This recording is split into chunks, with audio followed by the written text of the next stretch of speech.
Hello there, so once upon a time existed a hub for Osu skin review videos. I contributed a guest review to it, comparing my own skin to someone else's slick custom remake, and it was made clear that I had no understanding of what made a skin high quality. Even so, examining someone else's skin led me to think about what parts of skinning are relevant to mapping, and with that hub lost to the void, I'd say now is an alright time to shed light on those thoughts. More specifically, I want to talk about 3 things. 1. What parts of skinning affect how I map. 2. How beatmap specific skins work. And 3. How skinning can be used as an element of map design. Scroll to the editor section of the options menu and you'll see these toggles. 5 can be modified in the editor itself, while the 6th here is special. It forces the editor to use a default skin regardless of what custom one you have selected. Despite how often players ridicule the default skin for being unreasonable for gameplay, a sizable number of mappers prefer to enable this option. They actually recommend mapping with the default skin over any custom skins because the default one's elements are best used for consistent map judgment. Like, think of it this way, every skin has a different design. That being, some of the same elements in different skins can be interpreted differently. The ranking criteria relies on a consistent interpretation though, so there needs to be a universally understood metric that everyone has access to. Narrow it down to the one skin that comes built in, and ta-da! The default skin is the most practical control skin through which to assess maps. So, I get why a large portion of mappers enable this option, yet I can't bring myself to use a default skin while mapping. It's about comfort in my opinion, and I'm not comfortable judging a map with a skin I can't comfortably read. At the same time though, I wouldn't recommend mapping with just any custom skin. Most can be a detriment to mapping depending on what elements they have or what elements they choose not to have. And that brings us to what everyone already knows. My skin is trash. Lots of people find it terrible to play with, mostly by fault of the cursor, though I'm more than comfortable reading it and find the skin better for mapping than the default one. So, what separates it from other skins that aren't good for mapping then? There's a lot of small things that add up in my opinion, which could be treated like a checklist for anyone looking to map with their own custom skins. To start, skinning elements that relate to object placement should be visible, like 300s can be removed because they're not in the editor, while slider ticks shouldn't. Sounds obvious, but so many skins disable elements for minimalism that it's worth mentioning. Think about those skins that turn numbers into dots and have one combo color, for example. Firstly, if you're mapping, you should have this ignore all beatmap skins option disabled because combo colors are a necessity for ranked maps. And secondly, new combos are a valuable part of map design. With this skin, you can't see how new combos or combo colors relate to a song, and therefore you can't spot any mistakes with their usage.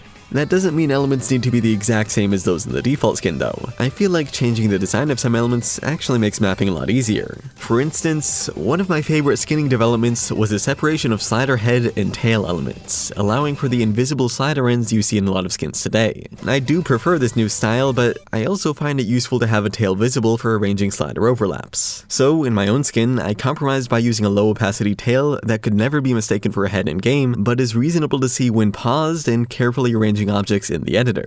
In the same vein, follow points are more useful to me as lines rather than the default skin's little arrows. They allow me to align objects more clearly, though as Sunny C explained, the default skin's arrows allow for easy eyeballing of consistent spacing. A combination of some small ticks and a consistent line would probably be the most productive for mapping, if you even care about the details like that. Hit circles in the default skin are the main reason why I choose to use my custom one. With no transparency, I just suck at reading any stacks or overlaps. Does that mean I should never use stacks or overlaps in my maps though? No, that would be stupid. In low difficulties, I already know it's better to avoid them since players around that level are likely playing with the default skin and struggle with reading, but on insanes and extras, I know that anyone playing is able to handle a simple overlap like this. Designing my map around what's readable for players of this skill level makes sense to me, and that means using hit circles with some amount of clear visibility. Otherwise, I'd struggle to judge my own content. But still, I need to keep the default skin's layout in mind. The ranking criteria says that this is unrankable despite being readable in my skin, so I can't rely solely on what I see. I need to know what's appropriate and what's not for the default skin, and apply that knowledge on my own. The last thing worth mentioning is the hardest for some people to come to terms with: custom hit sounds. Nearly every skin avoids default hit sounds because they simply don't provide the same level of feedback as ping pong balls or super loud drums. Yet hit sounding a map based on those skin specific samples leads to problems. If your skin uses a snare hit sound on the drum sample set's clap, for example, and you use it to complement snare sounds in the music, it'll sound wrong to some other users because a lot of skins, including the default one, use a bass kick for that sample. Similarly, default sound samples that are too low volume or blend with a song are unrankable, and if your skin overrides those samples, you might never know. Sticking to default hit sounds in whatever skin you use is the best way to circumvent any of these issues. Anyway, the point here is that if you map with a custom skin, make sure it's compatible with mapping. If it's not, you might just want to enable this option, or pay careful attention to how your skin differs from the default one. That should cover skinning in general, so it's about time we talk about the second topic, beat map specific skinning. It's dead. Okay, no, I mean, it's true beat map specific skinning is nearly obsolete now, but there is some basic related info that I think should still be widely known. First, how does it work? Custom skin elements can be added to any map by dropping them in the map's folder using standard file names, all of which are listed on the skin set list part of the wiki. When one element of a skin set is used, like the approach circle for example, every other element in the table labeled required must be included if the map is headed for rank. Otherwise, you end up with oddly mixed skins that really make no sense. So second, why are beat map specific skins irrelevant? All these extra skin elements override a user's skin, and for the most part, nobody playing the game now appreciates it. Forcing unusual skin elements just makes a map harder to play, and given how competitive Osu has gotten, ignoring skins is considered more productive by dedicated players. For mappers, that means beat map specific skins aren't really worth the time to implement, so it's rarely done. That said, beat map skinning has been nearly inactive for years, but on the flip side, that means skinning has some unexplored potential for usage as an element of map design. Oh my god, look at the Sonic! Yeah, a Sonic slider ball for a Sonic song. This 10-year-old map is a cute example of how skinning can be used to make a map a tad more fun and memorable. It may not be fun in the, wow, the way this is played is super creative sense of the word, which maps today receive praise for, but it's interesting nonetheless. So what happens when you take an idea like this and expand upon it tenfold? It's not tried often, but there are some maps that utilize skins in unintended ways that I find especially cool, like Pinkheart's map of Camelia's Chirality.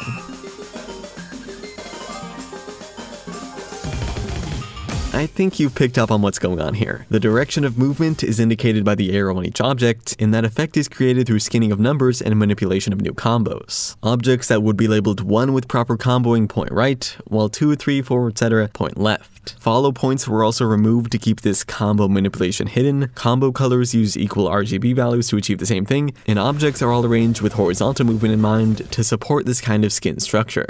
Of course, the map is ruined if you disable the skin. It's an unrankable mess of illogical new combo spam. With the skin enabled though, it's an experience you won't have with any other map, and despite being just a visual gimmick, I find that valuable. And so I tried to replicate the essence of this map on my own.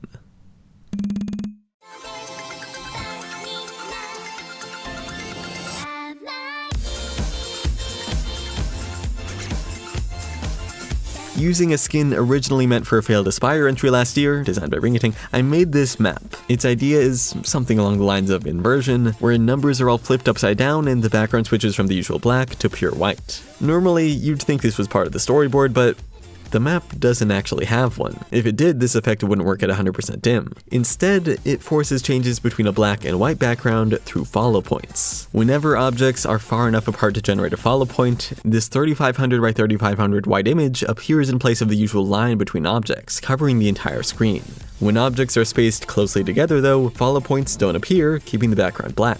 With hit circle elements colored at a neutral gray, the map is readable with both backgrounds, and to enhance the effect, I only used sliders with the slider body of pure white in white background sections. Everywhere else was circles only, allowing for solid black. Also, to create these flash effects in the middle of each phrase, I had to be careful with where follow points appeared. To emphasize the sound here with a flash, for example,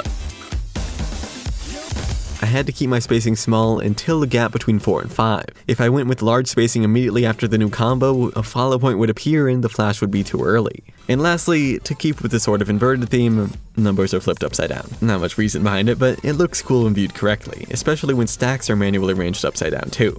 So I made a map, woohoo. What I'm trying to get across here is that maps can be cool through distinct use of skinning. Not many people may appreciate them and they might not always be rankable, but maps designed with fancy skinning ideas are fun for reasons unrelated to most maps, and that's cool.